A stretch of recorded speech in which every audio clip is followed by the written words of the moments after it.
Que le nom du Seigneur Jésus-Christ soit loué. À présent, nous allons passer à la parole. Nous allons prendre nos Bibles et puis nous allons lire quelques passages que nous aurons à toucher en ce jour. Mais avant toute chose, j'aimerais que nous puissions prier, dire quelques mots au Seigneur afin qu'il nous inspire sa parole. Prions. Tendre Père, que ton nom soit loué et glorifié. Merci pour cette opportunité que tu nous offres de venir dans ta présence pour apprendre les Saintes Écritures. De nous-mêmes, certes, il est impossible que nous sondions les Écritures. Nous avons besoin de ton aide, cher Saint-Esprit.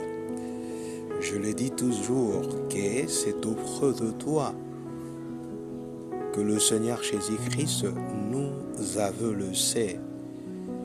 Et que par le Seigneur Jésus-Christ avait bel et bien dit que le Saint-Esprit vous enseignera toutes choses et il vous rappellera ce que moi je vous ai dit.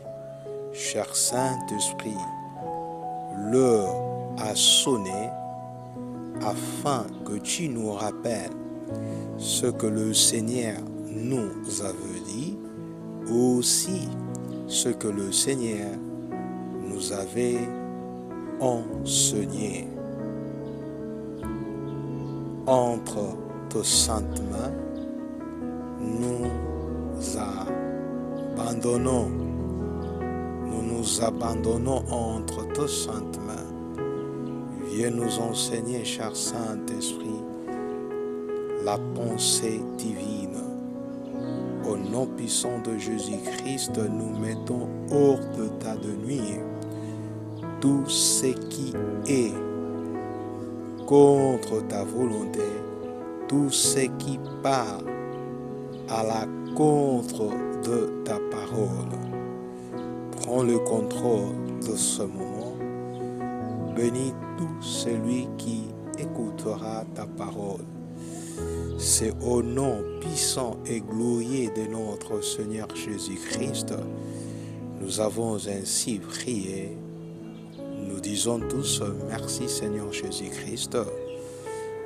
Amen, amen, amen. Nous allons lire le passage du livre de Matthieu. Nous sommes au chapitre 6. Nous lirons le 12e verset ainsi que le 14e. Je lis au nom de Jésus-Christ. Pardonne-nous nos offenses, comme nous aussi nous pardonnons à ceux qui nous ont offensés. Le verset 14e. Si vous pardonnez aux hommes leurs offenses, votre Père Céleste vous pardonnera aussi. N'empêche que nous puissions lire également Matthieu 18, le verset 34 jusqu'au 35e verset. Et son maître irrité le livra au bourreau jusqu'à ce qu'il y payait tout ce qu'il devait. C'est ainsi que mon Père Céleste vous traitera si chacun de vous ne pardonne à son frère de tout son cœur. Parole du Seigneur. Amen.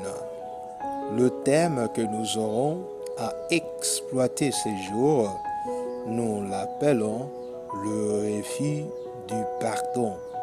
En fait, c'est la suite d'un thème qu'on avait déjà commencé sur le pardon. Là, nous avons essayé un peu expliquer le concept pardon et qu'est-ce que nous attendons par le mot pardon par définition. Et aujourd'hui, par la grâce du Seigneur, nous parlerons du refus du pardon. Retenez que chaque fois qu'on parle du refus du pardon, les conséquences ne peuvent manquer. Ici, dans le passage que nous venons de lire, du livre de Matthieu chapitre 6, le verset 12 et 14, c'est la prière de notre Père comme nous l'appelons. C'est la prière que le Seigneur Jésus-Christ avait montrée à ses disciples. Je pourrais aussi dire, c'est la prière que le Seigneur a montrée à l'Église. Pourquoi? Parce que les disciples représentaient déjà l'Église.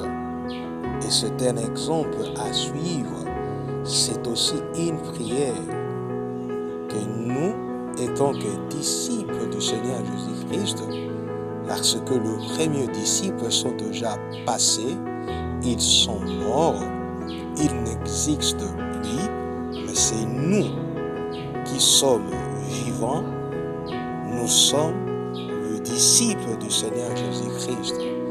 Donc cette prière nous a été aussi confiée.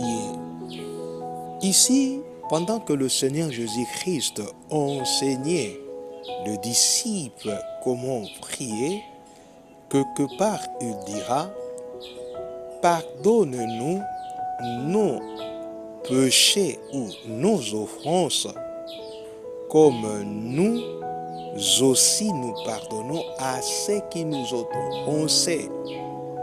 C'est-à-dire tout simplement, le Seigneur est appelé à nous pardonner comme nous aussi nous pardonnons. Pour que quelqu'un soit pardonné, lui-même au préalable doit être une personne qui pardonne. Le pardon, c'est en quelque sorte ce que nous récoltons. Vous ne pouvez pas s'aimer une sémence quelconque pour récolter une sémence différente. Ça n'existe pas. Il est de même, si vous pardonnez, c'est en quelque sorte une sémence que vous sémez, comme récompense, vous aussi, vous serez pardonné. Vous savez ce que je comprends? Par rapport à cette prière, excusez-moi le terme, apparemment comme si le Seigneur nous avait piégés, nous les humains, parce qu'il nous connaît bien. Il dit, c'est comme ça que vous commencerez à prier. Vous allez dire, pardonne-nous nos péchés, comme nous aussi, nous pardonnons nos conjoints. Cependant, beaucoup de chrétiens prient, beaucoup d'enfants de Dieu font la marche avec du Seigneur sans pour autant expérimenter cette portion de l'Écriture où la parole nous recommande de pardonner avant que nous soyons pardonnés par le Seigneur. Vous verrez quelqu'un en train de prier, il demande le pardon au Seigneur, et ceci, ça fait partie de notre quotidien. Chaque fois que nous prions, chaque fois que nous faisons même de prières communes, En tout cas, le sujet du pardon ne peut en aucun cas manquer. Il y a un moment, vous verrez le modérateur qui va dire, à présent, nous allons demander le pardon à Dieu qui nous pardonne de nos péchés. Là, tout le monde demande le pardon. Or, vous verrez, la personne qui demande pardon, quelque part, il a de sérieux problèmes avec son frère à qui il refuse le pardon. C'est vraiment regrettable lorsque le Seigneur nous voit nous comporter de la sorte. Comme je l'ai dit tantôt, il y a un piège. Vous ne pouvez pas dire à Dieu de vous pardonner si vous-même vous refusez le pardon à votre prochain. Il y a un autre passage que nous venons de lire du Matthieu, le chapitre. Laissez-moi jeter un coup d'œil sur le chapitre 18. Ici, nous sommes au verset 32. On nous explique comment le maître fit appel à son serviteur et lui dit, méchant serviteur. Pourquoi il a appelé méchant? Parce que le maître lui avait remis en entier sa dette. En d'autres termes, nous pouvons dire, il lui avait pardonné. Et qu'est-ce que le méchant serviteur fera à son tour? Le méchant serviteur avait quelqu'un qui avait aussi sa dette. Lorsque il était pardonné, pendant qu'il retournait, pendant qu'il regagnait, je crois, sa maison, en cours de route, il va croiser quelqu'un qui avait sa dette. Alors, moins par rapport à la dette que son chef, son patron, son maître lui avait pardonné. Ce monsieur va le serrer entre ses mains, lui disant, paye ma dette. Et son compagnon se jeta à terre. Il commença à supplier ce dernier, lui disant, donne-moi quelques jours. Donne-moi quelques jours, s'il te plaît. Je sais que je ta dette. Je finirai par la payer. Malheureusement, sa requête n'a été pas bien reçue. Plutôt, elle a été refusée.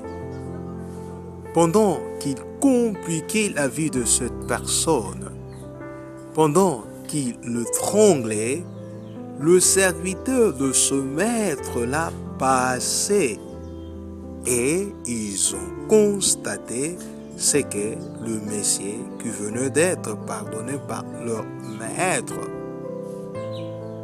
Comment il maltraitait son compagnon. Et ils partiront chez le maître pour lui dire, maître, regardez celui qui vous venait de pardonner, comment il se comporte. Alors le maître, le patron, il était profondément touché en disant comment cet homme pouvait-il se comporter de la sorte, moi qui viens de lui pardonner avec une grande somme d'argent qu'il me doit. Pourquoi il ne peut pardonner son prochain? amenez-les-moi, ordonna le maître. Et lorsque ce dernier va se présenter au devant du maître, qu'est-ce que le maître va lui dire? Méchant serviteur, pourquoi tu t'es comporté de la sorte? Moi qui t'ai pardonné, toi tu ne peux pas pardonner. L'autre, ton prochain, d'ailleurs ce qu'il te doit, c'est rien par rapport à ce que toi tu me dois. Et le maître avait ordonné pour que celui-ci soit arrêté jusqu'à ce qu'il finira à payer sa dette, la totalité même de sa dette. Et vers la fin, Christ nous dit, laissons attirer, c'est comme ça le Père nous traitera si nous refusons à pardonner aux autres. Qu'est-ce que nous pouvons encore apprendre? Retenez, bien-aimés, que ce que votre frère vous a fait, c'est rien du tout par rapport à ce que vous avez fait au Seigneur. Le péché de votre frère, de votre conjoint est inférieur par rapport à votre péché à l'endroit du Seigneur. C'est ce qui se passait à ce monsieur. Moi qui refuse le pardon, je pense que je suis propre devant le Seigneur. Je pense que je suis innocent devant le Seigneur. Or, en réalité, lorsque le Seigneur Jésus-Christ me regarde, il se donne. Lorsque le Seigneur Jésus-Christ vous regarde, vraiment, il n'arrive pas à comprendre. À la croix, pendant qu'on tuait le Seigneur Jésus-Christ, écoutez ce qu'il avait dit. Père, pardonne-les parce qu'ils ne savent ce qu'ils font. Quelqu'un qu'on est en train de tuer, il demande le pardon à ces assassins. Ah Seigneur, donne-moi ce cœur. Ah Seigneur, donne-moi cet esprit. Je m'aurais pardonné comme tu as pardonné. Ce que nous devons savoir, chaque fois que nous refusons à pardonner nos prochains, il y a des conséquences qui vont nous atteindre par rapport à ce méchant comportement. La première, c'est que nous devons savoir, nos prières seront bloquées. Parfois nous prions, nous croyons que le Seigneur nous a écoutés et il nous a exaucés. Or, en réalité, nos prières n'étaient que de bruit à ses oreilles. Pourquoi? Parce que nous avons refusé le pardon aux autres. Le Seigneur Jésus-Christ l'a bel et bien dit, si nous refusons de pardonner les autres, le Seigneur refusera à son tour de nous pardonner. Si le Seigneur refuse de me pardonner, est-ce que la prière que je fais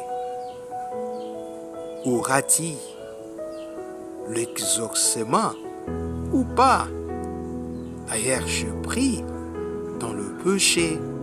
Ce que j'expérimenterai, ça sera Ésaïe 59, le verset 1, jusqu'au verset 2. Au verset 2, là, on nous dit, la main de l'Éternel n'est pas courte pour agir, ni ses oreilles bouchées pour entendre nos prières, mais ce sont nos crimes, nos péchés qui mettent une séparation entre nous et lui. Qu'est-ce que ce péché? Qu'est-ce que ce crime? C'est le refus du pardon. Vous pouvez être là, vous m'écoutez. Dans votre cœur, il y a quelqu'un que vous refusez le pardon. Vous dites, jamais je pardonnerai cette personne. Vous dites, aujourd'hui si je souffre, aujourd'hui si je suis en train d'endurer ceci ou cela, c'est à cause de cet homme, c'est à cause de celui-ci. Je ne le pardonnerai jamais. Pendant que vous dites jamais, ne croyez pas que vous êtes la seule personne qui dit jamais. Le Seigneur aussi, à son côté, il dit jamais. Moi aussi, je ne te pardonnerai pas. Vous voyez comment le Seigneur nous refuse l'exaucement. Vous êtes là en train de dire, pendant que depuis que j'ai commencé à prier sur cette problématique, il n'y a aucun résultat positif. Apparemment comme si le Seigneur ne m'écoute même pas. Eh bien, bien-aimé, ce que vous êtes en train de dire est vrai. Le Seigneur ne peut exaucer un pécheur qui refuse le pardon à son prochain. Devant Dieu, il est considéré comme un pécheur. Quel est le mal qu'on vous a fait pour que aujourd'hui vous puissiez arriver à cette conclusion? Jamais de ma vie je le pardonnerai. Laissez-moi vous poser cette question. Est-ce que le mal qu'on vous a fait, c'est plus que le mal, les hommes, le monde, l'humanité a fait à l'endroit de notre Seigneur Jésus-Christ? Le Seigneur Jésus-Christ, on le crucifiait, on le tuait, et pendant qu'il mourait, écoutez ce qu'il disait, Père, pardonne-leur, car ils ne savent ce qu'ils font. Si le mal qu'on avait fait, le Seigneur Jésus-Christ, est plus grand que le mal qu'on me fait, cependant Seigneur Jésus-Christ avait pardonné, moi également, je suis appelé à pardonner. Eh bien, mes bien-aimés, nous sommes appelés à pardonner. Qui refuse de pardonner se bloque lui-même. Une deuxième conséquence,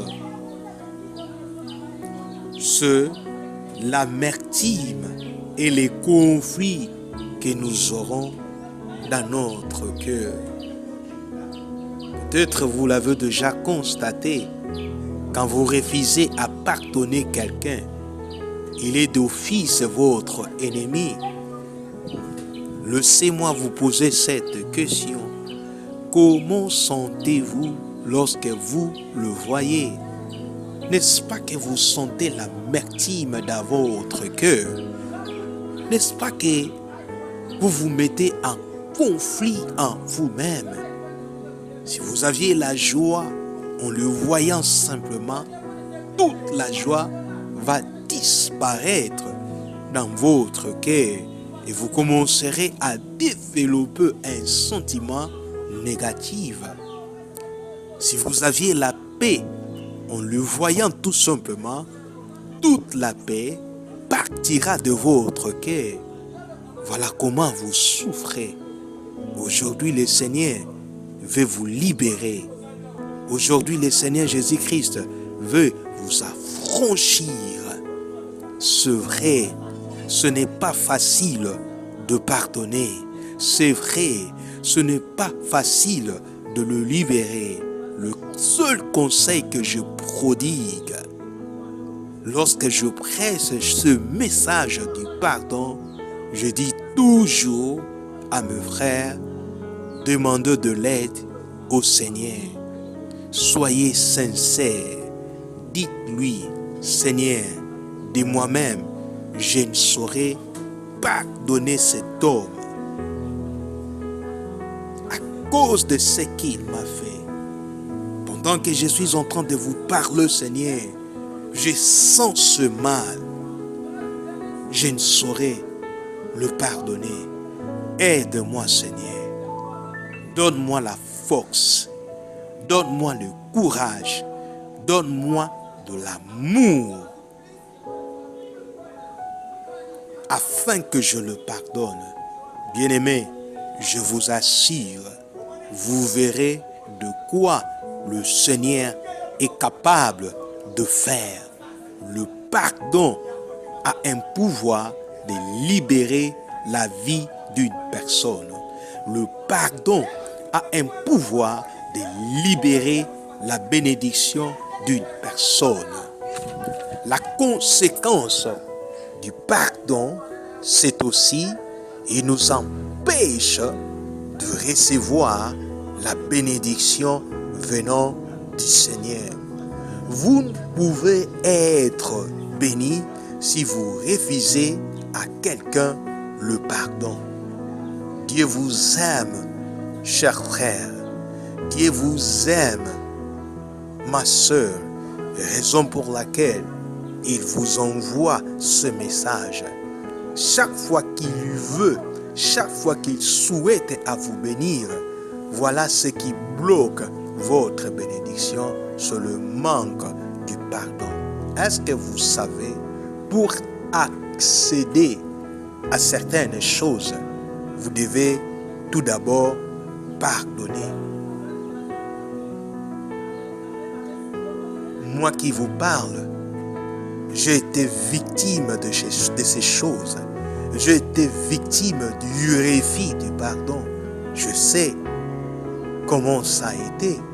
Moi qui vous parle, ça n'a pas été facile pour pardonner certaines personnes dans ma vie. Mais jusqu'à ce que je l'avais fait, c'est alors que j'avais trouvé la paix dans mon cœur. C'est alors ma relation avec le Seigneur Jésus-Christ était si merveilleuse. Faites-les, je vous assure, vous n'allez pas le regretter. Surtout la prière que je vous ai dit de faire.